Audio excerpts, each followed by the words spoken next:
السلام علیکم ورحمۃ اللہ۔ ان الحمد للہ نحمده ونستعینه ونستغفره ونعوذ باللہ من شرور انفسنا ومن سیئات اعمالنا من يهده الله فلا مضل له ومن يضلل فلا هادي له واشهد ان لا الہ الا اللہ واشهد ان محمدا عبده ورسولہ۔ ہر قسم کی تعریف اور شکر اللہ رب العزت کے لیے لائق اور زیبا ہے، جو ساری کائنات کا ایک و تنہا خالق، مالک، مربی اور منتظم ہے۔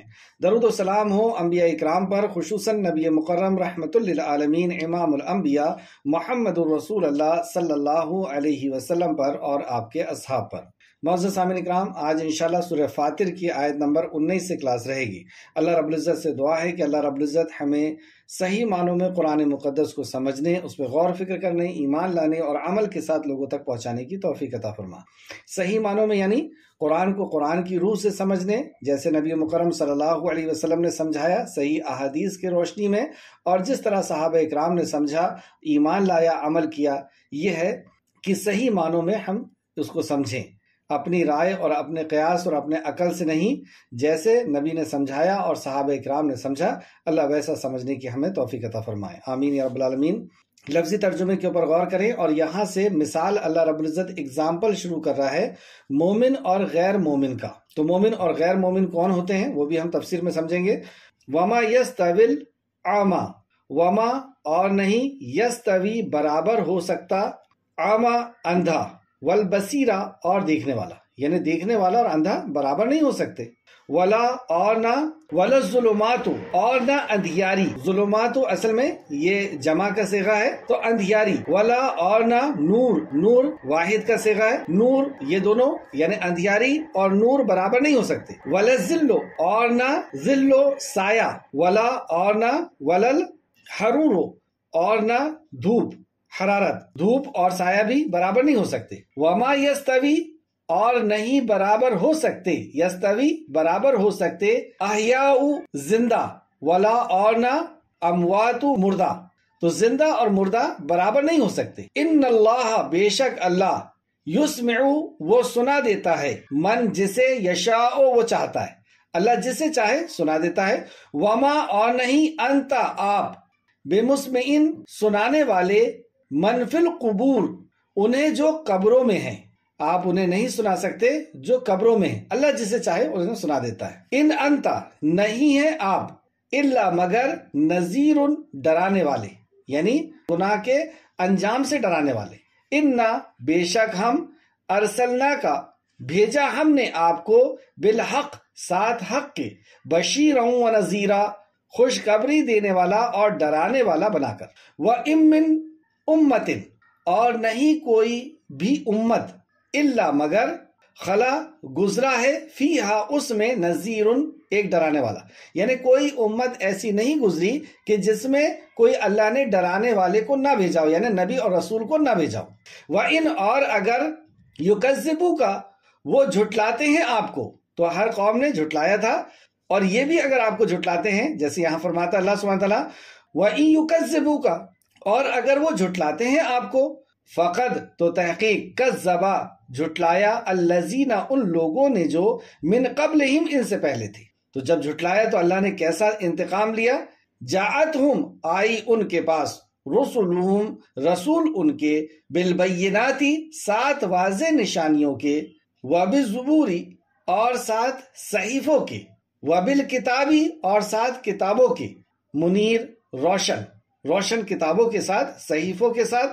ثم پھر، آخذت میں نے پکڑ لیا، الذین انہیں جنہوں نے، کفروا کفر کیا، یعنی واضح دلیل کے انبیاء اور رسول ان کے پاس آئے لیکن انہوں نے اس کو جھٹلایا، تو اللہ فرماتا ہے ثم پھر، اخذت میں نے پکڑ لیا، الذین انہیں جنہوں نے، کفروا کفر کیا، فکیف تو کس طرح، کانا ہوا، نکیر سزا میری۔ آپ دنیا میں دیکھ سکتے ہیں کہ کس طریقے سے اللہ نے پکڑا اور کس طریقے سے انہیں تہوبالا کیا۔ بہرحال آئیں تفسیر کی طرف۔ تفسیر ابن کثیر مصباح المنیر جلد نمبر 5 صفحہ نمبر 79۔ یہاں پر مومن اور کافر کی مثال اللہ رب العزت نے بیان کی۔ مومن اور کافر جب بھی ہم سنتے ہیں تو شیطان ہمارے ذہن میں یہ بات ڈالتا ہے کہ ہم مومن ہیں اور جو مسلمان گھر میں پیدا نہیں ہوا وہ کافر ہے، یہ سوچ بالکل غلط ہے۔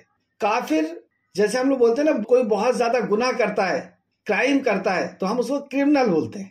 اس طریقے سے قرآن و حدیث کی روشنی میں کچھ گناہ ایسے ہیں کہ جس کا ارتکاب کرنے والا، جس گناہ کا کرنے والا وہ کافر ہوتا ہے۔ یعنی وہ گناہ جس کو قرآن و حدیث نے طے کیا اللہ اور اللہ کے نبی صلی اللہ علیہ وسلم کے ذریعے سے، وہ گناہ کا ارتکاب کرنے والا وہ کافر ہوتا ہے، بھلے ہی وہ کسی مسلمان گھر میں پیدا ہو۔ یعنی کافر کسی جاتی اور برادری کا نام نہیں ہے، نہ مومن کسی جاتی اور برادری کا نام ہے، مسلمان کسی جاتی برادری کا نام نہیں ہے۔ یہ ایک قسم کی سوچ، عقیدہ اور اس پہ عمل کا نام ہے۔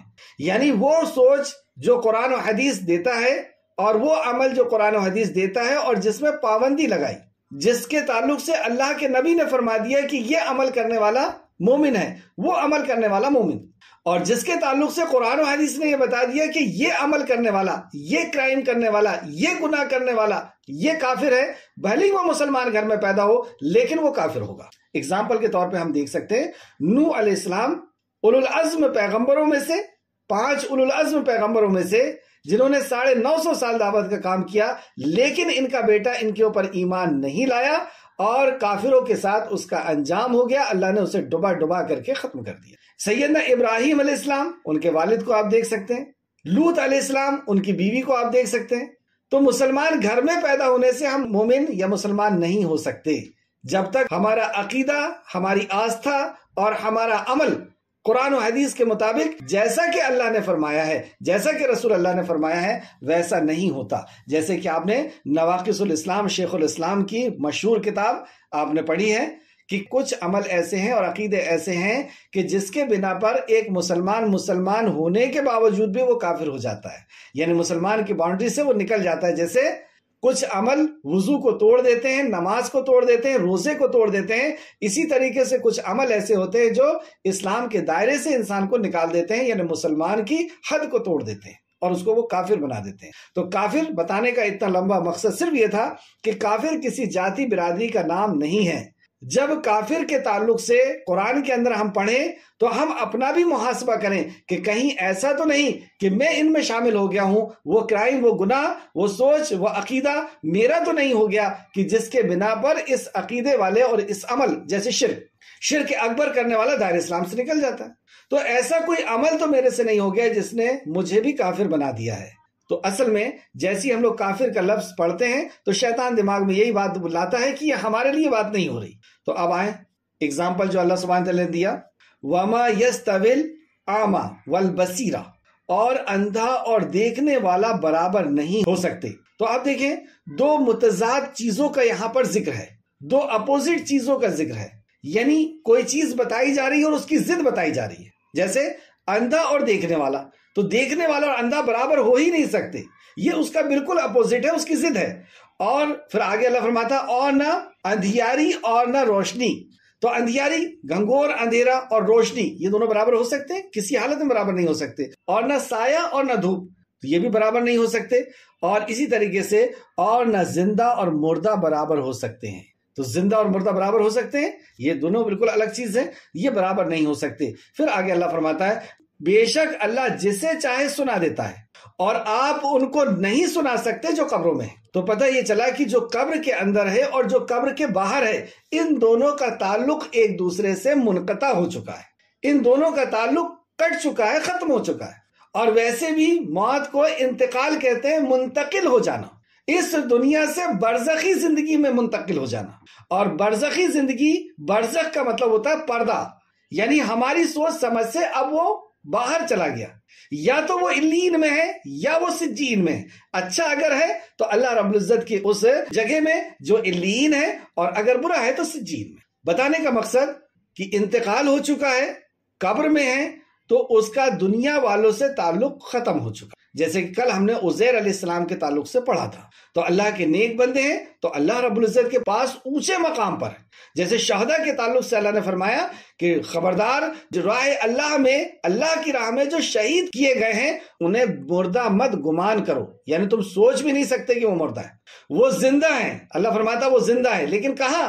یہاں پر قبر میں نہیں، وہ زندہ ہے اپنے رب کے پاس، اور رب کے پاس سے انہیں رزق دیا جاتا ہے۔ سبحان اللہ۔ پھر نبی کریم صلی اللہ علیہ وسلم نے ان کے رزق کی کیفیت کو بتائی کہ ان کی روح کو ایک ایسا خوبصورت جسم دیا جاتا ہے جو سبز رنگ کا جسم ہوتا ہے، سبز رنگ کے پرندے کے اندر کی روح کو رکھی جاتی ہے، یعنی ہمارے جیسے پرندے ہم نہ سمجھے، ہم دنیا میں جو دیکھتے ہیں، اللہ اکبر، وہ کیسے جسم ہوں گے کہ جو شہداء کو دیے جا رہے ہیں، تو ہم اس کا تصور بھی نہیں کر سکتے، ہم سوچ بھی نہیں سکتے کہ کتنا پیارا وہ جسم ہوگا جو سبز رنگ کا جسم دیا جائے گا، اور پھر وہ جنت میں جہاں چاہتے ہیں وہاں سے کھاتے پیتے ہیں، اور ایک وقت میں آ کر کے وہ اللہ کے عرش کے نیچے قندیل میں مراد ایک بہت بڑے محل میں آ کر کے وہ آرام کرتے ہیں، یا آ کر کے وہ ٹھہرتے ہیں۔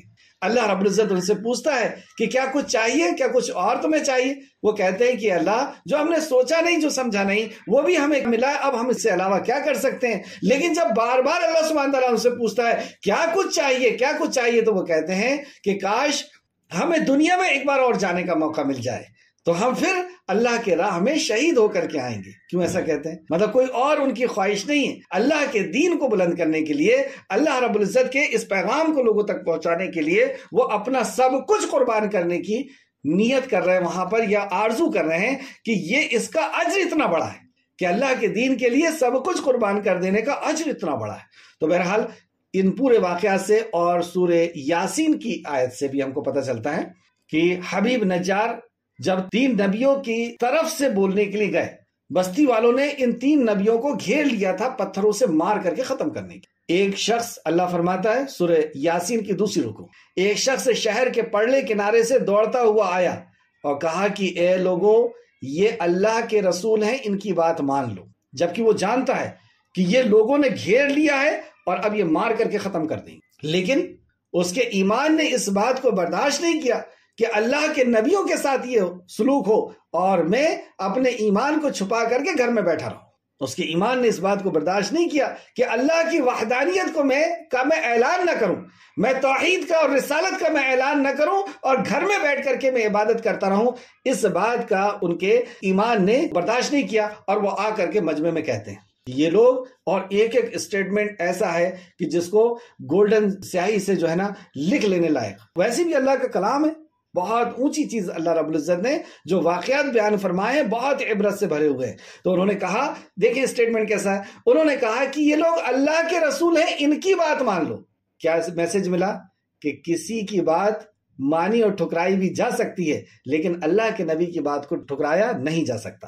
ان کا پہلا میسج، اور ہمارے لیے بھی یہ میسج، کہ ہم اللہ کے رسول کی بات مانیں۔ میری بات غلط ہو سکتی ہے، میرا علم نہیں ہے، یہ بھی ہو سکتا ہے، میں بھول گیا یہ بھی ہو سکتا ہے، گناہ کی بات کہہ دوں یہ بھی ہو سکتا ہے، انسان ہونے کے ناطے سب کچھ ہو سکتا ہے، لیکن نبی سے ایسا نہیں ہو سکتا۔ یہ لوگ اللہ کے نبی ہیں، ان کی بات مانو، اور ہم سوائے نبی کے اور سب کی بات ماننے کو تیار ہیں۔ باپ کیا کہتا ہے، دوست کیا کہتا ہے، پڑوسی کیا کہتا ہے، فلاں کیا کہتا ہے، دل کیا کہتا ہے، ہم ہر کسی کی بات ماننے کو تیار ہیں سوائے رسول کریم صلی اللہ علیہ وسلم کی۔ اللہ ہمیں توفیق دے۔ میں سب کو نہیں کہہ رہا ہوں، لیکن اللہ ماشاء اللہ۔ دوسرا اسٹیٹمنٹ، اب نبی کی پہچان بتا رہے ہیں، ایسوں کی بات مان لو جو تم سے بدلہ نہیں چاہتے اور جو کہتے ہیں اس پہ عمل کرتے ہیں۔ دھرم گرو کی پہچان یا نبی کی پہچان وہ بتا رہے ہیں کہ یہ تم سے بدلہ نہیں چاہتے کہ تم ان کی عزت کرو، پوسٹ دو، دولت دو، کچھ بدلہ نہیں چاہتے، اور جو کہتے ہیں اس پہ عمل کرتے ہیں۔ ایسا نہیں کہ تم کو کہنا ہے پرائی عورت پہ نظر نہیں ڈالو، اور جو کر رہے ہیں آج کے دور کے دیکھ لیں آپ،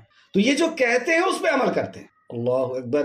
پھر تیسرا اسٹیٹمنٹ، میرے پاس کیا بہانہ ہے کہ میں اس کی عبادت نہ کروں جس نے مجھے پیدا کیا، اور مر کر کے مجھے اسی کے پاس جانا ہے۔ یعنی یہ جو نبی آئے ہیں ان کا میسج کیا ہے، اور یہ میسج کون سا غلط ہے کہ میں اس کی عبادت نہ کروں جس نے مجھے پیدا کیا، اور مر کر کے میں اس کے پاس جاؤں گا، اور تم اس کی عبادت کرتے ہو جس کو تم نے پیدا کیا، تم نے اپنے ہاتھ سے بنایا، یا اس کے مالک کے ہاتھ سے بنی ہوئی چیزوں کی تم عبادت کرتے ہو، اور میرے پاس کیا بہانہ ہے کہ میں اس کی عبادت نہ کروں جس نے مجھے پیدا کیا، اور مر کے مجھے اسی کے پاس جانا ہے۔ پھر آخری اسٹیٹمنٹ اور سب سے زبردست، میری بات تو سنو، میں تمہارے پالنہار پر ایمان لا چکا، میں تمہارے رب پر ایمان لا چکا، کیونکہ جو تمہارا رب ہے وہ میرا بھی وہی رب ہے۔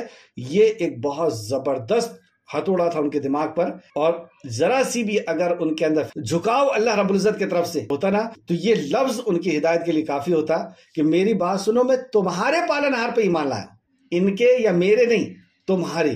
کیونکہ تمہارا جو پالنہار ہے نا وہی وہ نیلے گگن کا سوامی ہے، جو سورج چاند زمین اور آسمان کا بنانے والا ہے، جو کان آنکھ اور دل کا بنانے والا ہے، جو ہوا پانی اور کھانے کا بنانے والا ہے، اس رب پر میں ایمان لایا۔ لیکن قوم اس قدر ظالم تھی کہ پتھر برسانا شروع کر دی۔ اللہ فرماتا ہے اگلی آیت میں، چلا جا بہشت میں، یعنی وہ شہید کر دیے۔ جنت میں جا کر کے کہتے ہیں کاش میری قوم کو یہ پتا چل جائے کہ میرے رب نے مجھے عزت والوں میں کر، یعنی جنت کے اونچے مقام پر پہنچ گئے اور شہداء کے ساتھ پہنچ گئے، اور خواہش کیا کر رہے ہیں؟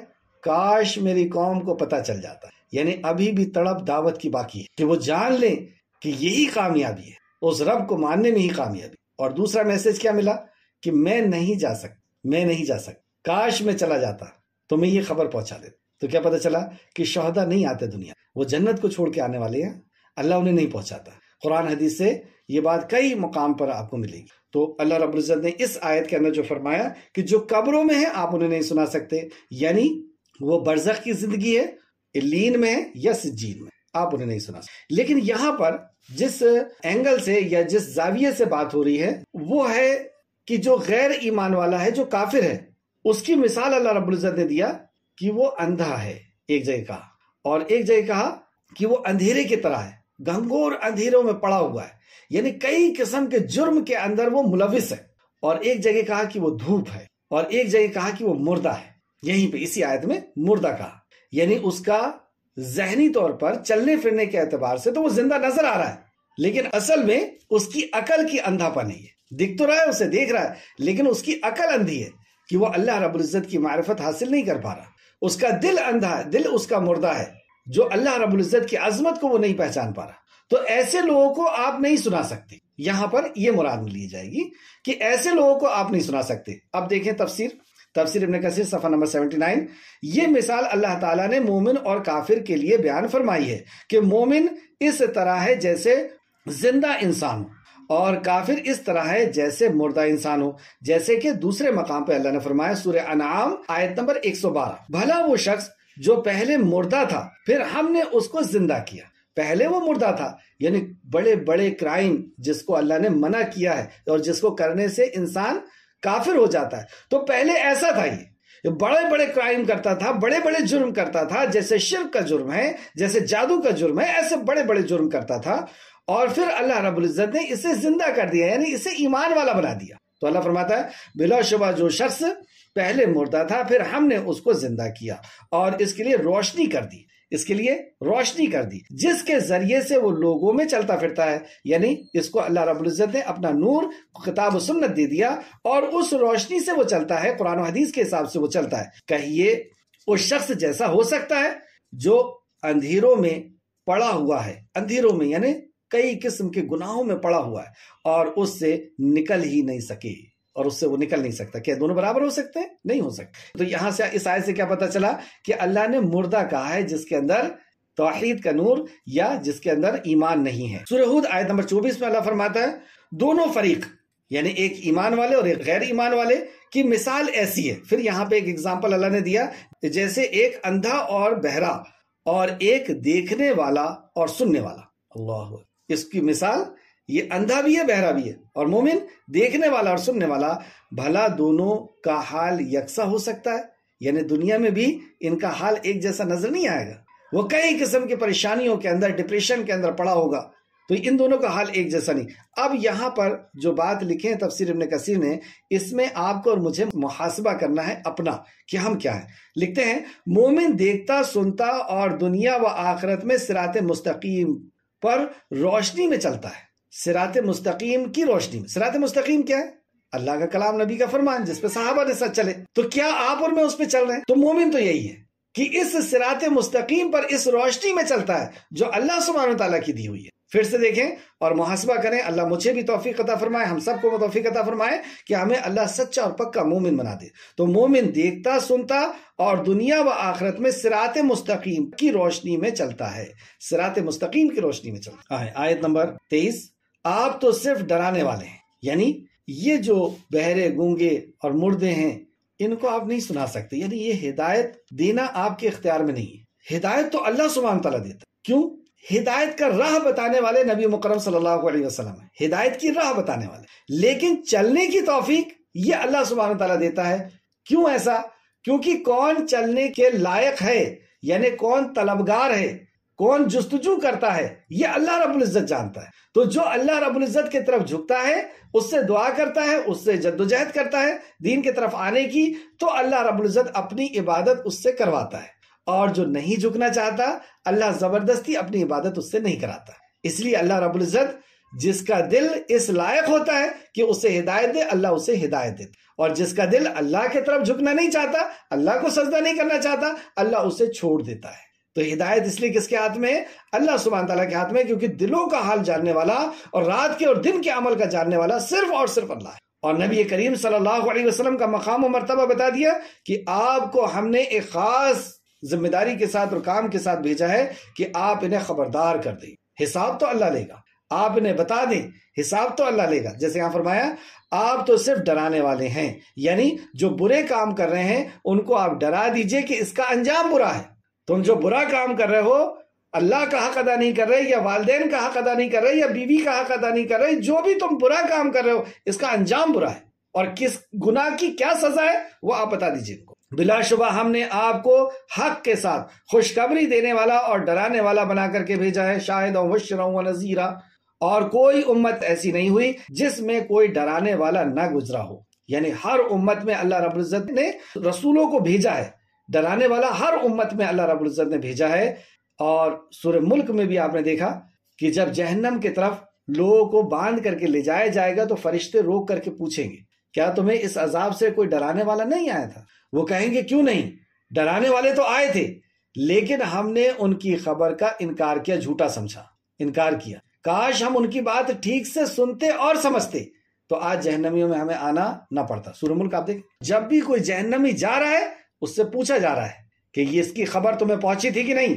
اللہ نے اس کی خبر کئی طریقوں سے پہنچایا، اپنے نشانیوں کے ذریعے سے، نبیوں کے ذریعے سے، کتابوں کے ذریعے سے، معجزات، اور لیکن اس کے بعد بھی تم نے اس کو ماننے سے انکار کر دیا۔ تو اللہ رب العزت نے ساری امت میں نبیوں اور رسولوں کو بھیجا، اور کوئی امت ایسی نہیں ہوئی جس میں کوئی ڈرانے والا نہ گزرا ہو۔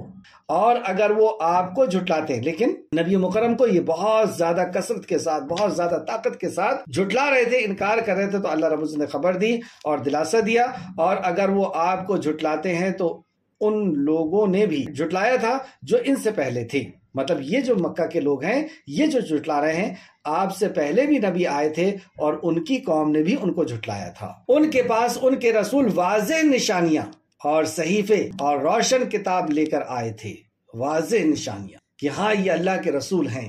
ایسے معجزات انہوں نے دکھائے تھے، ایسی اپنی زندگی کو گزار کر کے دکھایا تھا۔ دیکھیں قرآن و حدیث کے مطابق زندگی کو گزار دینا یہ بھی کسی معجزے سے کم نہیں، تو انہوں نے خود بھی گزار کر کے دکھا دیا، معجزات بھی دکھا دیے، اور پھر صحیفے بھی دکھا دیے، سنا دیے جو اللہ کی طرف سے تھے، اور روشن کتاب یعنی تورات، زبور، انجیل بھی ان کو سنا دی گئی، لیکن اس کے بعد بھی انہوں نے جھٹلایا۔ تو جب جھٹلا دیا اللہ کو، اللہ کے نبی کی بات کو، یعنی قرآن و حدیث کو، یا توحید کو، رسالت کو اور آخرت کو، تو اللہ رب العزت نے ان کا انجام بتایا۔ پھر میں نے ان لوگوں کو پکڑ لیا جنہوں نے کفر کیا، بس دیکھیے میرا عذاب کیسا تھا۔ دیکھیے نہیں، آپ دیکھیں ہسٹری میں، تاریخ کو اٹھا کر کے دیکھیں کہ جس دور میں نبی آئے اور ان کی مخالفت کی گئی، اللہ رب العزت نے اس قوم کو کس طریقے سے تباہ اور برباد کر دیا۔ یہاں سے دوسری رکو سٹارٹ ہو رہی ہے، آیت نمبر 27۔ کیا آپ نے نہیں دیکھا، الم تری ان اللہ، کیا آپ نے نہیں دیکھا کہ بلا شبہ اللہ نے آسمان سے پانی نازل کیا، پھر ہم نے اس کے ذریعے سے ایک پھل نکالے جن کے رنگ مختلف ہیں۔ اللہ پھر اپنی قدرت کی نشانی دکھا کر کے اور ہمیں اپنی وحدانیت کی طرف، اپنی توحید کی طرف بلا رہا ہے کہ کیا تم نے بارش کے پانی کو نہیں دیکھا کہ وہ گرتا ہے اور ایک پھل نکالتا ہے، اور جو پھل نکلتا ہے وہ رنگ میں مختلف ہوتا ہے۔ تو بارش ایک ہی قسم کی ہوتی ہے، زمین بھی ایک ہی قسم کی ہے، اور جو سورج کی روشنی اسے حرارت بخش رہی ہے وہ بھی ایک ہی قسم کی ہے، لیکن پھل اس کے کلر الگ الگ ہو رہے ہیں، اس کا ڈیزائن بھی الگ الگ ہو رہا ہے، اس کا ذائقہ، اس کا جو ٹیسٹ ہے وہ بھی الگ الگ ہے، اور اس کے وٹامنز بھی الگ الگ۔ یہ کیسے ہو گیا؟ جب سب کچھ اپنے آپ ہوتا ہے تو سب کچھ ایک جیسا ہونا تھا۔ یہ آم کی اس قدر ویرائٹی اور ہر پھل کی الگ الگ جو ہے نسلیں، ویرائٹی، یہ کیسے اپنے آپ ہو سکتا؟ جبکہ پانی، زمین اور سورج تو ایک ہی ہے۔ تو کیا یہ نشانی یہ اس بات کی خبر نہیں دیتی کہ اس کا کوئی بنانے والا ہے اور جو بنانے والا ہے وہ بہت بڑی حکمت کا، علم کا اور بہت بڑی طاقت کا وہ مالک ہے۔ الگ الگ اس نے اس کے ڈیزائن بنائے تاکہ وہ ہمیں اٹریکٹ کریں، پھر اس کی خوشبو بھی الگ الگ، پھر اس کا ذائقہ بھی الگ الگ۔ کیوں ایسا کیا؟ اگر ایک ہی جیسا ہوتا تو کوئی پھل ہم کھاتے، کوئی نہیں کھاتے، تو کوئی وٹامن ملتا، کوئی وٹامن نہیں ملتا۔ اللہ رب العزت جانتا تھا کہ اسے اتنی صلاحیت نہیں ہے کہ وٹامنز اس کے لیے سب قسم کے وٹامنز اس کے جسم کو ضرورت ہے، تو یہ سب قسم کے کب کھائے گا؟ جب اس کا کلر الگ ہوگا، جب اس کا ٹیسٹ الگ ہوگا، جب اس کا شیپ الگ ہوگا، اور شیپ بھی مجھے ایسا بنانا ہے جو اس کو لبھائے، اس کو اٹریکٹ کرے۔ سبحان اللہ، کیا کیا چیز کا خیال رکھتا ہے ہمارا وہ رب۔ آگے فرماتا، اور پہاڑوں میں سفید اور سرخ گھاٹیاں۔ اب پہاڑ بھی ایک جیسے نہیں ہیں، جب اپنے آپ ہی ہو گیا تو پہاڑ پورے ایک جیسے ہونا تھا، لیکن جب پہاڑی علاقے میں آپ جا کر کے دیکھتے ہیں تو کہیں وہ سفید رنگ کا ہے، کہیں وہ سرخ رنگ کا یعنی لال رنگ کا ہے۔ دیکھیں آپ، جب روڈ بنتی ہے، سڑک جب بنتی ہے، تو جب پہاڑوں کو کاٹا جاتا ہے تو کیسے الگ الگ کلرز اس کے اندر نظر آتے ہیں۔ اور جیسے اللہ نے کہا نا کہ ہم نے زمین کے اوپر ایک چادر جیسے بچھا دی ہے، مطلب زمین کو بچھا دیا نا، ایک چادر کی جیسے آپ کو 3 فٹ کی 4 فٹ کی کہیں جو ہے ایک پرت نظر آئے گی جس کے اندر پودے لگتے ہیں اور جس کے اندر پیڑ لگتے ہیں۔ تو اللہ فرماتا ہے کہ وہاں پہ سفید بھی ہوتے ہیں اور سرخ بھی ہوتے ہیں، اور ان کے رنگ مختلف ہیں، الگ الگ رنگ ہیں، اور بہت گہرے سیاہ بھی ہیں، یعنی کالے کلر کے بھی ہوتے ہیں۔ جیسے کہ سورہ روم میں بھی اللہ نے فرمایا، سورہ روم آیت نمبر 22 کے اندر، اور تمہارے زبانوں اور رنگوں کا جدا جدا ہونا بے شک اہل دانش کے لیے یعنی عقل مند کے لیے اس میں بہت سی نشانیاں ہیں۔ یہ تمہاری زبانیں جو الگ الگ لینگویج میں بات کر لے رہی ہے، اللہ اکبر، جانوروں کے ساتھ تو ایسا نہیں ہوتا۔ تمہاری لینگویج الگ الگ لینگویج میں تمہاری زبان بات کر لے رہی ہے، انسان سب ایک جیسے ہیں، اور پھر تمہارے چہرے بھی الگ الگ ہیں، تمہارا ساؤنڈ بھی الگ الگ ہے، تمہارا فنگر پرنٹ بھی الگ ہے، تمہارا آئرس بھی الگ الگ ہے۔ کیسے ہو گیا یہ؟ اور کسی کا کسی سے نہیں مل رہا ہے۔ تو اس میں اہل دانش کے لیے اللہ نے جو عقل مند ہے، جو دانش مند ہے، جو پڑھے لکھے ہیں، ان کو اپیل کیا، ان کے دماغ کو، کہ ان کے لیے اس میں بہت بڑی بڑی نشانی۔ کیسے ہو سکتا ہے کہ ایک ہی ماں باپ کی 10 اولاد ہیں اور سب کی آئرس الگ الگ ہے، سب کے فنگر پرنٹ الگ ہے، سب کے ساؤنڈ الگ ہے، سب کے چہرے الگ الگ ہیں، یہاں تک کہ ایک ساتھ جو 2 بچے پیدا ہوتے ہیں ان کے اندر بھی فرق ہوتا ہے۔ ایسی ایک جھلک آپ دیکھیں تو ایک جیسے نظر آتے ہیں، لیکن ان کے ماں باپ یا ان کے گھر والے، رشتہ دار، ان کے دوست احباب بہت اچھی طریقے سے پہچان لیتے ہیں کہ یہ الگ ہے اور یہ الگ۔ ان کے ساؤنڈ بھی الگ ہوتے ہیں، ان کے فنگر پرنٹس بھی الگ ہوتے ہیں۔ کیوں ہو گیا یہ؟ جب ایک ہی پروسیس سے دونوں بچے جو ہے نشو و نما پا رہے ہیں پہلے دن سے، تو کیوں نہیں ایک جیسے ہو گئے؟ کوئی ہے جو بہت بڑی طاقت ہمارے پیچھے ہماری ضرورتوں کو پورا کر رہی ہے، ہماری حفاظت کر رہی ہے، اور ہمیں پیدا کر کے اور یہ نظارے دکھا کر کے ہمیں یقین دلا رہی ہے کہ نہیں، کوئی تو ہے۔ آگے دیکھیں آیت نمبر 28، اور اسی طرح انسانوں اور جانوروں اور چوپایوں۔ جانور چوپائے الگ الگ کیوں کہہ دیا؟ کچھ جانور ایسے ہوتے ہیں جو ہمارے گھروں کے اندر ہوتے ہیں اور گھریلو ہوتے ہیں، اور کچھ ہوتے ہیں جنگلی۔ تو یہاں پہ اللہ فرماتا ہے، اور اس طرح انسانوں اور جانوروں اور چوپایوں میں سے بھی ایسے ہیں کہ ان کے رنگ مختلف ہیں۔ اب جانور بھی رنگ کیوں مختلف ہو رہے ہیں ان کے؟ یہ بکریوں کے اور یہ گائے کے رنگ کیوں مختلف ہو رہے ہیں؟ جب یہ سبھی جانور ہیں تو سب ایک جیسے ہونا چاہیے تھا نا، ان کے رنگ کون بدل دے رہا؟ پھر اب یہاں سے علم کی فضیلت شروع ہو رہی، انما یخشی اللہ من عبادہ العلماء ان اللہ عزیز غفور، ان اللہ بے شک اللہ عزیز غفور، انما یخشی اللہ خشیت رکھتے ہیں، اللہ کا ڈر رکھتے ہیں، من عبادہ میرے بندوں میں سے، علماء جو علم رکھتے ہیں، جو علم رکھتے ہیں وہ اللہ کی خشیت رکھتے ہیں۔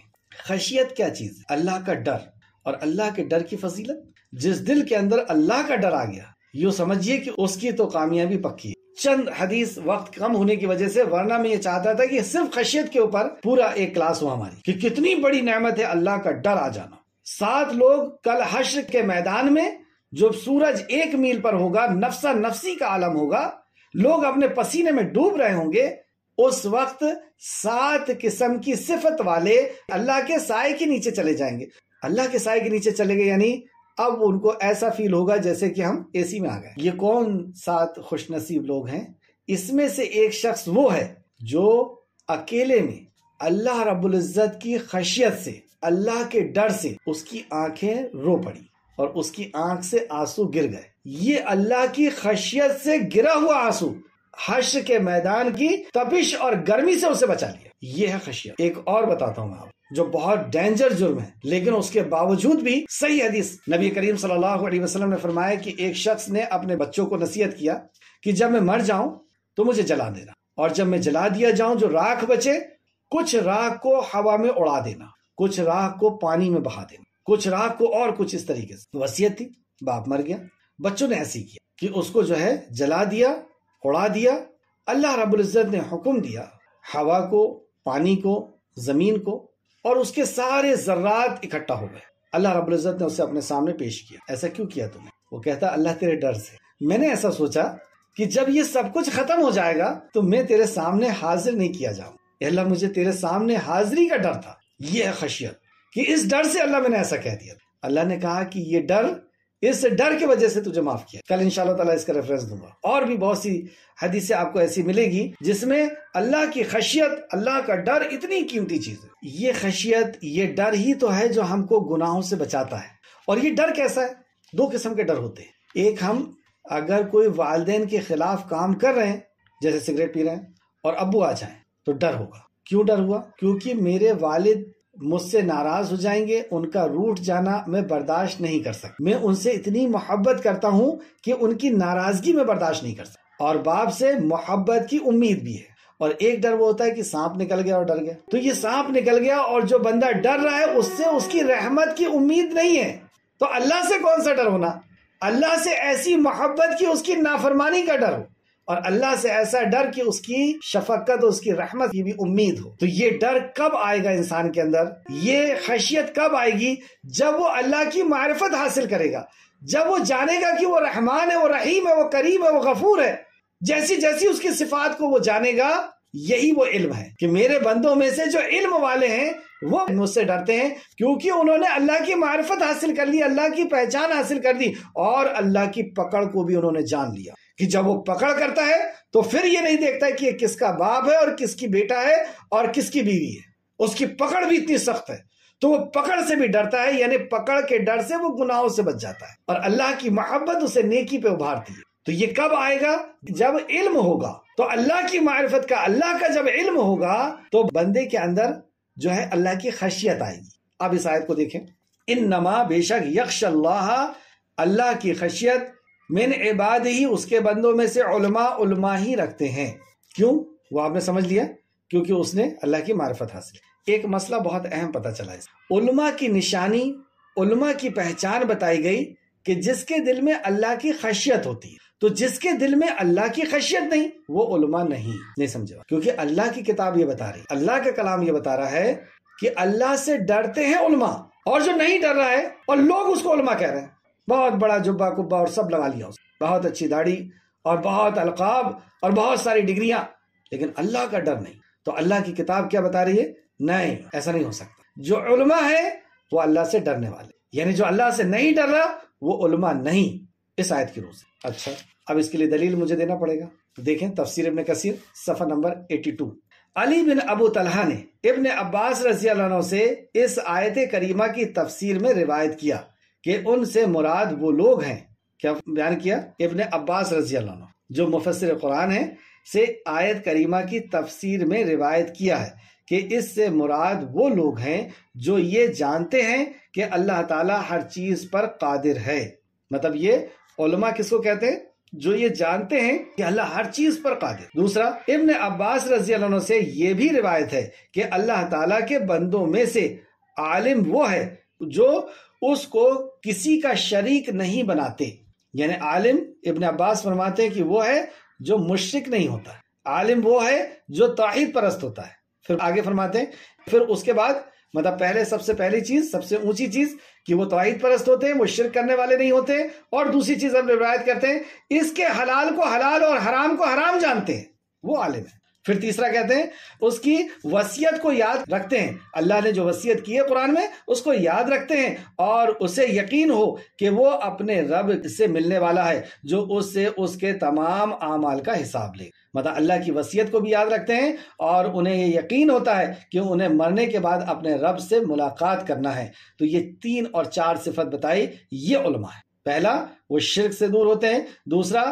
وہ حلال اور حرام کی تمیز رکھتے ہیں، تیسرا وہ اللہ کی وصیت کو دھیان رکھتے ہیں، اور مرنے کے بعد اللہ کے سامنے حاضر ہونا اسے یاد رکھتے ہیں۔ سعید بن زبیر کا قول ہے کہ خشیت سے مراد وہ جذبہ ہے، خشیت سے مراد وہ جذبہ ہے جو تمہارے اور اللہ تعالیٰ کے نافرمانی کے درمیان حائل ہو جاتا ہے۔ خشیت کیا چیز ہوتی ہے کہ میرا دل چاہ رہا ہے کہ میں یہ کروں اور وہ بری چیز اس طرف ہے، میں اس طرف ہوں، اور اللہ کا ڈر آ کر کے بیچ میں پردہ بن گیا، اب وہ بندہ رک گیا۔ کتنے پیاری طریقے سے سمجھایا انہوں نے۔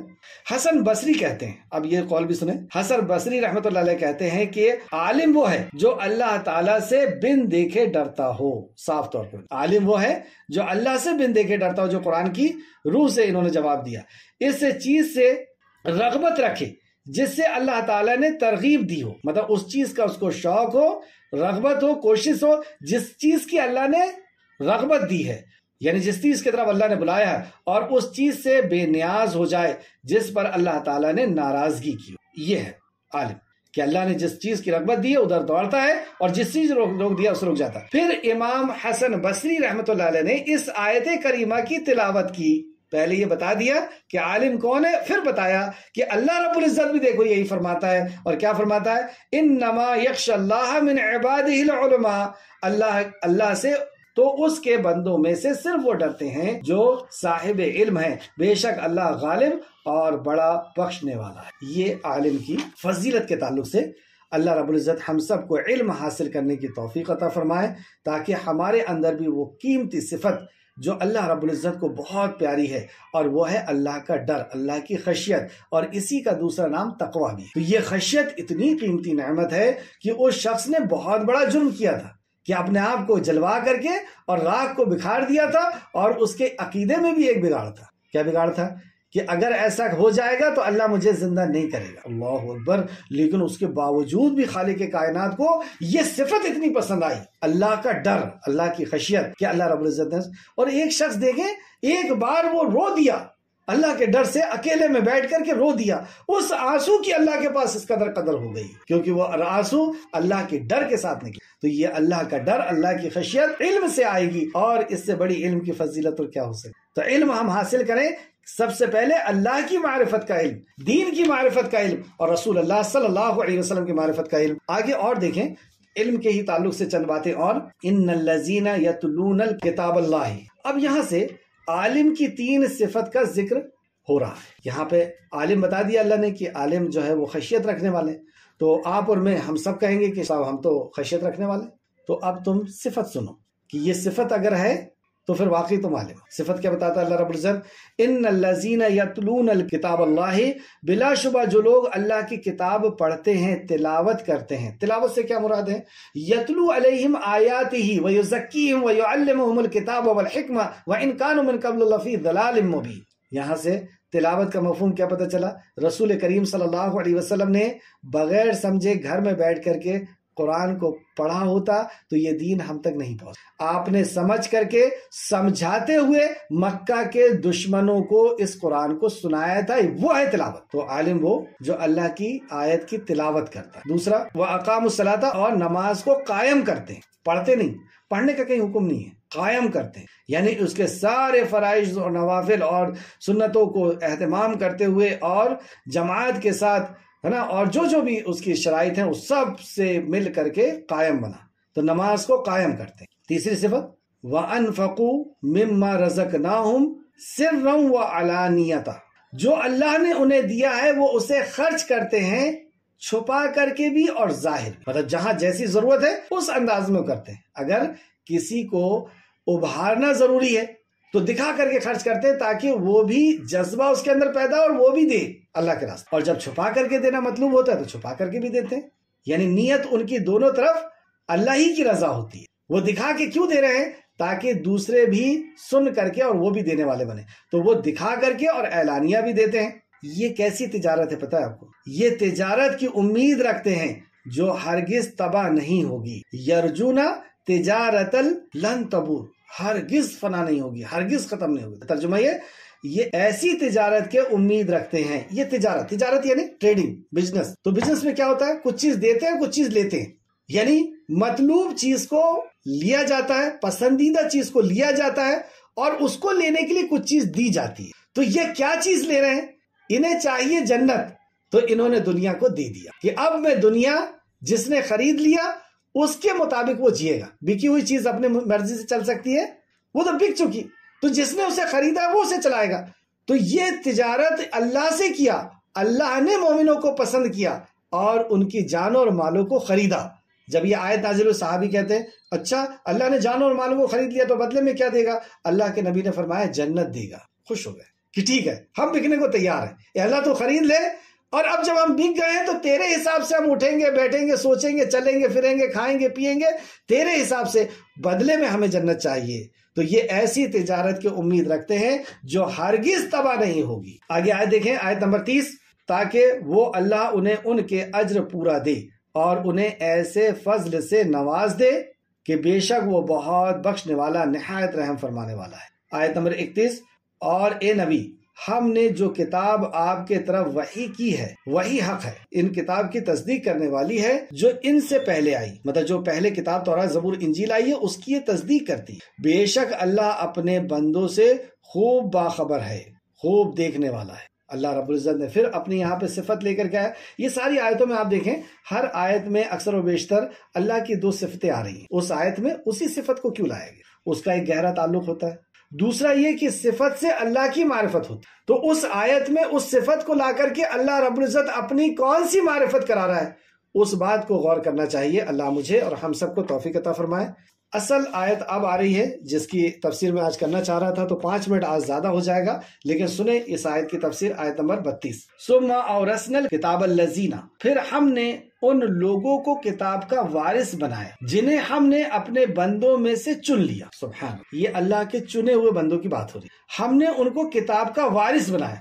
اور کتاب کا وارث مطلب کیا ہوتا ہے؟ انبیاء علیہ السلام دینار اور درہم چھوڑ کے نہیں جاتے، وہ اپنی وراثت میں دین کا علم چھوڑ کے جاتے ہیں، اور جس نے جتنا علم حاصل کیا اس نے اتنی وراثت کا حصہ حاصل کیا. تو وراثت سے مراد کیا ہو گیا؟ اللہ کے دین کا علم، قرآن و حدیث کا علم. تو یہ وراثت جو پچھلی کتابوں میں تھی اور اب وہ ساری کتابوں کو سمیٹ کر کے قرآن بنا دیا. قرآن میں وہ سب کچھ ہے جو پچھلی کتابوں میں تھا. اب سنیں آپ، پھر ہم نے ان لوگوں کو کتاب کا وارث بنایا جنہیں ہم نے اپنے بندوں میں سے چن لیا تھا. تو یہ اللہ کے سلیکٹڈ بندے ہیں. کون بندے ہیں یہ؟ جو قرآن کو یاد کرتے ہیں، قرآن کو یاد رکھتے ہیں، غور و فکر کرتے ہیں، اس کو پڑھتے ہیں، پڑھاتے ہیں.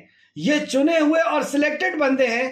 اللہ رب العزت ان خاص بندوں میں ہمیں شامل فرما لے. اے اللہ ان بندوں میں ہمیں شامل فرما لے جو تیری کتاب کو تیری کتاب کے یقین کے ساتھ پڑھتے ہیں، تیری کتاب کو پڑھاتے ہیں، غور و فکر کرتے ہیں، اس پہ عمل کرتے ہیں. اے اللہ ایسے بندوں میں ہمیں شامل فرما لے.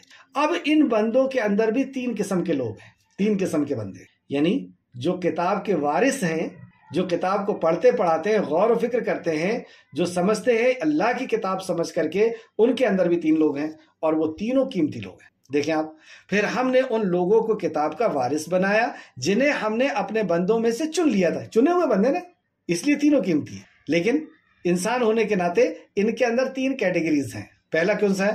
پھر بعض تو ان میں اپنی جانوں پر ظلم کرنے والے ہیں. غلطی ہو جاتی ہے ان سے. یہاں ظلم سے مراد شرک نہیں ہے، کیونکہ وہ یہاں پہ جیسے آپ تفسیر دیکھ لیں، تفسیر میں آپ کو سناتا ہوں، تفسیر ابن کثیر جلد نمبر 5 صفحہ نمبر 84. اور وہ بعض واجبات کے ادا کرنے میں کوتاہی کرتے ہیں، بعض واجبات کے ادا کرنے میں کوتاہی، جو واجب ہے اس کو کوتاہی کر دیتے ہیں، اور بعض محرمات کا ارتکاب کر دیتے ہیں، مطلب بعض حرام چیزیں بھی کبھی کبھی ان سے ہو جاتی ہیں. تو یہ جو ظلم کرتے ہیں. اور بعض ان میں میانہ روی اختیار کرتے ہیں. میانہ روی یعنی جو فرائض کو تو اہتمام کرتے ہیں لیکن نوافل کا وہ اہتمام نہیں کر پاتے. جیسے کہ تفسیر ابن کثیر فرماتے ہیں، اور وہ واجبات کو ادا کرتے ہیں اور محرمات کو ترک کرتے ہیں، لیکن بعض مستحبات کو بھی ترک کر دیتے ہیں، بعض مکروہات کا ارتکاب کر لیتے ہیں. مکروہ یعنی ناپسندیدہ چیز کو بھی وہ استعمال کر لیتے ہیں، اور مستحبات کو بھی وہ چھوڑ دیتے ہیں. مستحب عمل جیسے تہجد وغیرہ چھوٹ جاتی ہے. تو یہ درمیانہ روی اختیار کرنے والے ہیں. نہ یہ ظلم کرنے والے ہیں، یعنی کوئی بڑے گناہ کا بھی ارتکاب نہیں کرتے ہیں، اور نہ یہ چھوٹی نیکیوں کو کرنے والے ہیں. تو یہ بیچ والے. اور تیسرا اللہ رب العزت ذکر کرتا ہے، اور بعض ان میں اللہ کی توفیق سے نیکیوں میں سبقت کرنے والے ہیں. یہاں پہ پتہ چلا کہ توفیق اصل ہے، آپ اور میں نہیں. اللہ جس کو جو توفیق عطا فرماتے، سبحان اللہ. تو جو اللہ کی توفیق سے نیکی میں سبقت کرنے والے ہیں، یہی بہت بڑا فضل ہے، ذالک هم الفضل الکبیر، بہت بڑا فضل ہے۔ تو یہ تیسرے قسم کے لوگ کون ہیں؟ اور وہ جو واجبات کے ساتھ مستحبات کو بھی سر انجام دیتے ہیں۔ علی بن ابو طلحہ نے ابن عباس رضی اللہ عنہ سے اس آیت کریمہ کی تفسیر میں ذکر کیا کہ اس سے امت محمدیہ کے لوگ مراد ہیں، مطلب یہ آیت امت محمدیہ کے لیے ہے، کیونکہ کتاب کا وارث اب ان کو بنا دیا گیا ہے۔ اللہ تعالیٰ نے انہیں ہر اس کتاب کا وارث بنایا ہے جسے اس نے نازل فرمایا، ہر اس کتاب کا وارث بنایا، کیونکہ تورات، زبور، انجیل وہ سب اس قرآن میں سمو دی گئی ہے۔ تو ان میں سے جو ظالم ہے اسے بخش دیا جائے گا۔ تو یہ وارث جو ہے، کیونکہ اس نے کتاب کا علم حاصل کیا ہے، اس نے وارث بنا ہے، اس کو سمیٹا ہے، تو کیا فرماتے ہیں؟ تو ان میں سے جو ظالم ہے اسے بخش دیا جائے گا۔ میانہ روی سے آسان حساب لیا جائے گا، جس نے میانہ روی اختیار کیا اس سے آسان حساب لیا جائے گا، اور سبقت کرنے والوں کو حساب کے بغیر جنت میں داخل کر دیا جائے گا۔ جو سبقت کرے گا یعنی ساری فرائض کو اس نے ادا کیا اور حرام چیزوں سے رکا اور واجبات کا بھی اس نے عمل کیا اور نوافل کا بھی اس نے عمل کیا، وہ سبقت کرنے والا بغیر حساب کے جنت میں داخل کر دیا جائے گا۔ تفسیر الطبری کے حوالے سے تفسیر ابن کثیر نے اسے نقل فرمایا، تفسیر الطبری جلد نمبر 22 صفحہ نمبر 160۔ ایک اور حدیث سے ہم کو ملتا ہے کہ نبی کریم صلی اللہ علیہ وسلم کا فرمان کہ شفاعت میری امت کے اہل قبائر کے لیے ہے، مطلب یہ وہ نیک لوگ ہیں جو دین کا وارث بنے، کتاب کا وارث بنے، یعنی کتاب کا علم انہوں نے حاصل کیا، تو ان کے قبائل جو ہیں اس کے لیے، انہی کے لیے ہی نبی کریم صلی اللہ علیہ وسلم شفاعت کریں گے۔ ابو داؤد حدیث نمبر 4739۔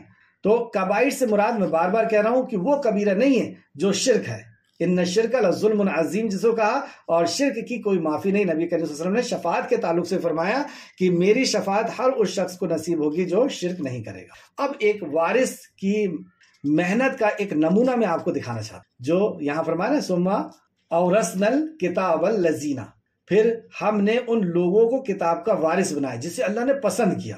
تو اللہ جس کو پسند کرتا ہے اسی کو قرآن سے، حدیث سے بے انتہا محبت دے دیتا ہے، پھر وہ دن رات اس کے پیچھے لگا رہتا ہے، اور ایسا لگا رہتا ہے جو اللہ نے فرمایا ان الذین یتلون الکتاب اللہ، تو وہ اللہ کی کتاب کو پڑھتا ہے۔ سب سے پہلی صفت اللہ نے یہ بتایا، پھر اس کے بعد نماز کو قائم کرتا ہے، اور ہر وہ چیز جو اللہ نے اسے دیا ہے وہ اعلانیہ اور چھپا کر کے اللہ کی راہ میں خرچ کرتا رہتا ہے۔ تو یہ جو اس نے وارث اللہ نے بنایا، اللہ نے پسند کیا۔ ایک اور حدیث دیکھیں، اللہ جسے پسند کرتا ہے فقہہ فی الدین، اسے دین کی سمجھ دیتا ہے، دین کی گہری سمجھ دیتا ہے۔ تو یہ جو اللہ کے نبی کی جو وراثت تھی، یہ وراثت کو اس نے جو ہے قبول کیا یا لیا ہے، یہ وہ قرآن و حدیث کا علم لینے والے کی فضیلت کے اوپر یہ بات ہوئی ہے، یہ آیت آئی ہے، یہ اس دین کی فضیلت کے اوپر بات آئی ہے۔ یہ کیسے لوگ ہوتے ہیں؟ انسان ہونے کے ناطے غلطی تو ہو جاتی ہے، جیسے یہاں پہ بتایا نا کہ وہ کچھ جو ہے جرم کر لیتے ہیں، پھر بعض تو ان میں اپنی جانوں پر ظلم کر لیتے ہیں، تو یہ ظلم ہو جاتا ہے، لیکن یہ ظلم انہیں جینے نہیں دیتا۔ 3 لوگ نبی کریم صلی اللہ علیہ وسلم کے ساتھ جنگ میں نہیں گئے تھے، اور جب جنگ سے لوٹ کر کے آئے تو منافقوں نے الٹے سیدھی اپنی جو ہے چکنی چپڑی بات کر کے اور ہٹ گئے، لیکن یہ 3 لوگ ان کی نیند حرام ہو گئی کہ ہم نہیں گئے تھے، آ کر کے رسول اللہ کے سامنے پوری بات رکھ دی کہ اللہ کے نبی ہماری نفس کی کمی کی وجہ سے، ہماری کوتاہی کی وجہ سے ہم نہیں جا پائے، اللہ رب العزت سے معافی مانگتے ہیں ہم، اور وغیرہ وغیرہ۔ اور 40 دن کے لیے ان کے لیے جو ہے معافی کا پہرا جو ہے وہ ختم ہو گیا، ان کو بائیکاٹ کر دیا گیا اللہ کے نبی کی طرف سے۔ یہ بتانے کا مقصد ہے کہ غلطی تو ہو جاتی ہے، لیکن اس پر یہ اڑے نہیں رہتے، وہ نادم ہوتے ہیں، وہ پچھتاتے ہیں، اور وہ یہی نفس لوامہ کہ وہ ملامت کرتے رہتے ہیں کہ اللہ یہ غلطی ہو گئی، یہ غلطی ہو گئی، کیونکہ انسان ہے اور انسان نسیان سے بنا ہے، یعنی بھول چوک والا، غلطی گناہوں کا پتلا ہے، اور بہترین خطا کار ہے وہ جو معافی مانگ لے۔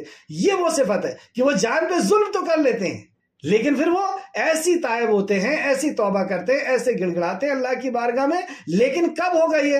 جب اس کو وہ وارث ہوگا، وہ واقعی اللہ رب العزت کے دین کو سیکھا سمجھا ہے، تو اس کے اندر ضرور اللہ رب العزت کی خشیت ہوگی، تو وہ ڈر تو ہے اللہ کا۔ جیسے ہم بتائیں نا کہ علماء ڈرتے ہیں، تو علماء ڈرتے ہیں، اس کا یہ مطلب نہیں کہ وہ ان سے گناہ نہیں ہوتے، انسان ہونے کے ناطے غلطیاں کسی سے بھی ہوتی، انبیاء علیہ السلام سے نہیں ہوتی، انبیاء جو ہے وہ معصوم عن الخطا ہے، تو ان سے غلطی تو ہو جاتی ہے، لیکن پھر وہ توبہ کرتے ہیں۔ اب یہاں پہ صرف میں ایک حدیث بتا کر کے اپنی بات کو ختم کروں گا جو آپ کے دل کو چھو لے گی انشاءاللہ۔ دیکھیے بتاتے ہیں، وارث کی محنت کا ایک نمونہ میں آپ کو دکھا رہا ہوں۔ جو قرآن و حدیث کا علم حاصل کرتے ہیں وہ کیسی محنت کرتے ہیں۔ صفحہ نمبر 85۔ امام احمد رحمۃ اللہ علیہ نے قیس بن کثیر سے روایت کیا ہے، انہوں نے کہا کہ مدینہ کا ایک شخص حضرت ابو دردہ رضی اللہ عنہ کے پاس دمشق آیا۔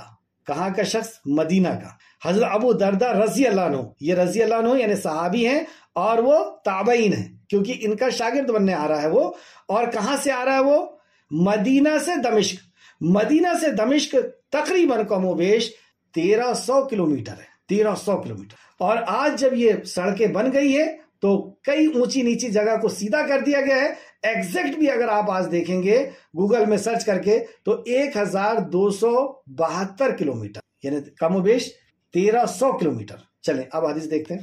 حضرت ابو دردہ کے پاس دمشق آیا تو انہوں نے پوچھا، اب جب یہ شخص آیا، ملے آپ حضرت ابو دردہ، تو انہوں نے پوچھا بھائی یہاں کیسے تشریف لائے ہو؟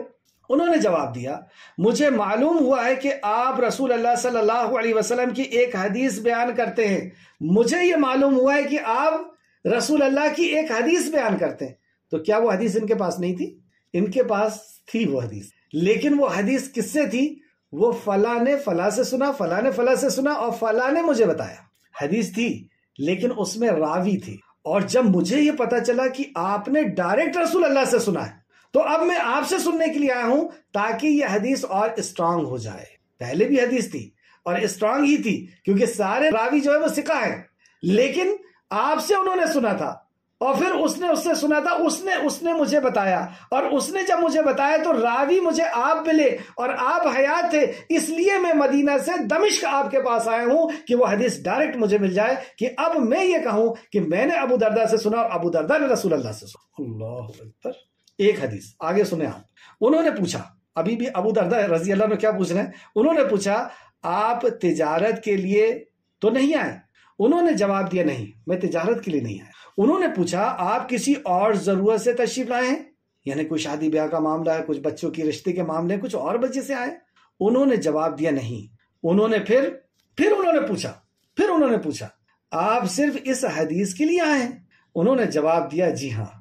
تو ابو دردہ رضی اللہ عنہ نے فرمایا میں نے رسول اللہ صلی اللہ علیہ وسلم کو ارشاد فرماتے ہوئے سنا ہے، جو شخص طلب علم کے لیے، علم کی طلب کے لیے کسی راستے پر چلے تو اللہ تعالیٰ اسے جنت کا راستے پر چلا دیتا ہے۔ جو شخص علم کی تلاش کے لیے چلتا ہے، میں نے رسول اللہ سے سنا کہ اللہ اس کے لیے جنت کا راستہ آسان کرتا ہے، اور بے شک فرشتے طالب علم کی رضا کے لیے اس کے قدموں کے نیچے اپنے پروں کو بچھا دیتے ہیں۔ نورانی مخلوق جو پلک جھپکنے کے برابر بھی نافرمانی نہیں کرتی، وہ فرشتے اس کے اس عمل سے خوش ہو کر کے، کیونکہ وہ علم حاصل کرنے جا رہا اللہ کے کلام کا، نبی کے فرمان کا، اللہ کے دین کا، وہ قالین نہیں بچھا رہے، وہ پھول نہیں بچھا رہے، وہ اپنے پروں کو بچھا دیتے ہیں۔ اللہ اکبر۔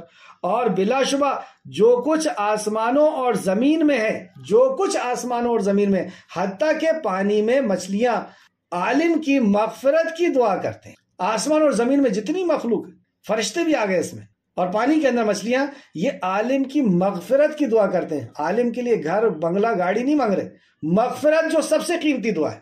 عالم کو عابد پر اس طرح فضیلت حاصل ہے جس طرح چاند کو تمام ستاروں پر فضیلت حاصل ہے۔ عالم کو عابد یعنی عبادت کرنے والا، خوب عبادت کرتا ہے، لیکن وہ عالم نہیں۔ تو عالم اس کے سامنے کیسا ہے؟ جیسے ستاروں کے بیچ میں چاند، جب ستاروں کے بیچ میں چاند نکل جاتا ہے تو چاند ہی چاند دکھتا ہے، ستارے ڈمڈماتے ہوئے نظر آتے ہیں۔ بے شک علماء ہی انبیاء علیہ السلام کے وارث ہیں، بے شک علماء ہی جو علم والے ہیں وہ انبیاء کے وارث ہیں، اور بے شک انبیاء نے دینار یا درہم کا وارث نہیں بنایا۔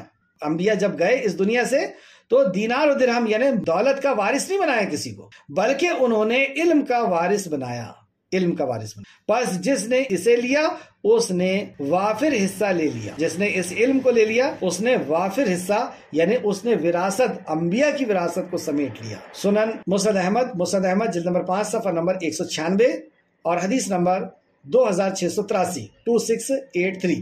اسے امام ابو داؤد، ترمذی اور ابن ماجہ نے بھی روایت کیا ہے۔ ترمذی شریف حدیث نمبر 2682، ابو داؤد حدیث نمبر 3641 اور ابن ماجہ حدیث نمبر 223. کیا پتا چلا کتنے میل کا سفر تھا ایک حدیث کو اسٹرانگ کرنے کے لیے؟ جیسے میں ابھی آپ کو حدیث بتاتا ہوں، آپ میں سے بہت کم لوگ ہیں جو اس کو مضبوط کرتے ہیں. کیسے مضبوط ہوگی؟ کہ میں نے جو بتایا اس کو آپ کراس چیک کر لیں کہ ہاں یہ حدیث فلاں جگہ ہے یا نہیں ہے، جو بتائی گئی ہے واقعی وہ ہے یا نہیں. تو یہ حدیث ان کے پاس تھی، لیکن اس کو مضبوط کیسے کرنا ہے کہ راوی بیچ میں سے ختم ہو جائے، کم راوی ہو جائیں گے تو یہ حدیث زیادہ اسٹرانگ ہو جائے گی. اس لیے اس راوی کے پاس گئے ہیں جنہوں نے ڈائریکٹ رسول اللہ سے سنا ہے. اور کتنا لمبا سفر کیے؟ 1300 کلومیٹر.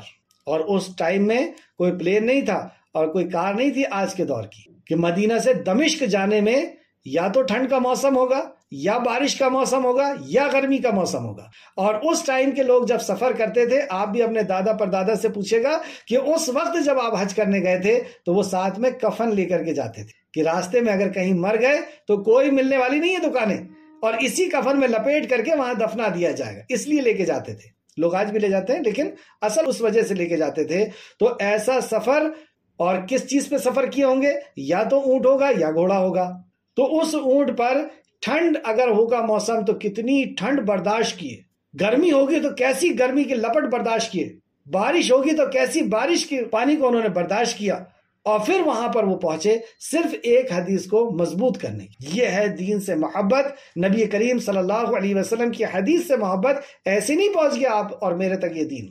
اس کے پیچھے جو قربانیاں ہیں، ایک ایک حدیث کی حفاظت کے لیے جو قربانیاں دی گئی ہیں، اس نے ہمیں یہاں تک اس دین کو لے کر کے آیا ہے. دیکھیں کئی حدیث ہم ایک لیکچر میں سن لیتے ہیں، آیتیں سمجھ لیتے ہیں، لیکن اصل میں ابن عباس رضی اللہ عنہ کی ایک بات میں بتاتا ہوں، پھر میں بات کو ختم کرتا ہوں. ابن عباس ایک آیت کی تفسیر ان کو پتہ چلی کہ فلاں صحابی کے پاس سخت گرمی میں، چلچلاتی ہوئی گرمی میں، اور گئے ان کے، اور دھوپ کا وقت تھا تو سب لوگ سوئے رہتے ہیں. عرب میں ایسا ہوتا ہے، آج بھی یہ رواج، سو رہے تھے. تو یہ وہاں پہ صحن میں اور لپٹ نے انہیں جھلسا دیا، لیکن انہوں نے اٹھایا نہیں کہ دوپہر کا وقت ہے، یہ سو رہے ہیں. اچھا دوپہر میں آ گئے، شام میں بھی تو آ سکتے تھے. یہ محبت کہ مجھے جلدی سے کیسے مل جائے وہ حدیث، وہ آیت. اب وہاں پہ بیٹھے رہے، جب شام ہو گئی تو دروازہ کھٹکھٹایا. جیسی وہ نکلے تو کہا کہ آپ یہاں پر ہیں؟ ابن عباس رضی اللہ عنہ آپ یہاں پر ہیں، آپ نے ہمیں پہلے سے کیوں نہیں اٹھا دیا؟ تو کہا کہ دوپہر کا وقت تھا، آپ آرام کر رہے تھے، کیسے آنا ہوا؟ وہ اس آیت کی تفسیر بتاؤ. اللہ. چلیں آخر میں اللہ رب العزت سے دعا ہے کہ خالق مالک جو کچھ بھی ہم نے پڑھا اس میں مزید ہمیں غور و فکر کرنے کی تو توفیق عطا فرما. جب تک ہمیں زندہ رکھ، ایمان، اخلاص اور عمل صالح کے ساتھ زندہ رکھ. ہمارا خاتمہ بالخیر فرما. اے اللہ ان میں ہمارا شمار فرما دے جنہیں تو پسند کرتا ہے اور کتاب کا وارث بناتا ہے. اے اللہ ہمیں بھی کتاب کا وارث بنا دے. اے اللہ اس کو پڑھنے، اس پہ غور و فکر کرنے، اس پہ ایمان لانے، اس پہ عمل کرنے، اے اللہ اس میں سچا وارث بنا دے. اے اللہ جو ہم سے خطائیں ہو جائیں، جو حرام کا ارتکاب ہو جائے، جو گناہ ہو جائے، اے اللہ ہم نادم ہیں، شرمندہ ہیں. اے اللہ تو ہمیں ان سے معاف فرما دے اور ہمیں شفاعت والوں میں ہمیں شامل فرما دے. اے اللہ ہمیں ان لوگوں میں بنا دے جو سبقت کرنے والے ہیں، جو دین کے لیے سبقت کرنے والے، ہر قسم کے حرام سے بچ جانے والے ہیں اور ہر قسم کی نیکی اور ہر قسم کے فرائض کو انجام دینے والے ہیں، سنت اور نوافل کا بھی اہتمام کرنے والے ہیں. اے اللہ ان میں ہمیں شامل فرما دے جو بغیر حساب تیری جنت میں جانے والے ہیں. آمین. اللہم صلی علی محمد وعلی آل محمد کما صلیت علی ابراہیم وعلی آل ابراہیم انک حمید مجید. اللہم بارک علی محمد وعلی آل محمد کما بارکت علی ابراہیم وعلی آل ابراہیم انک حمید مجید.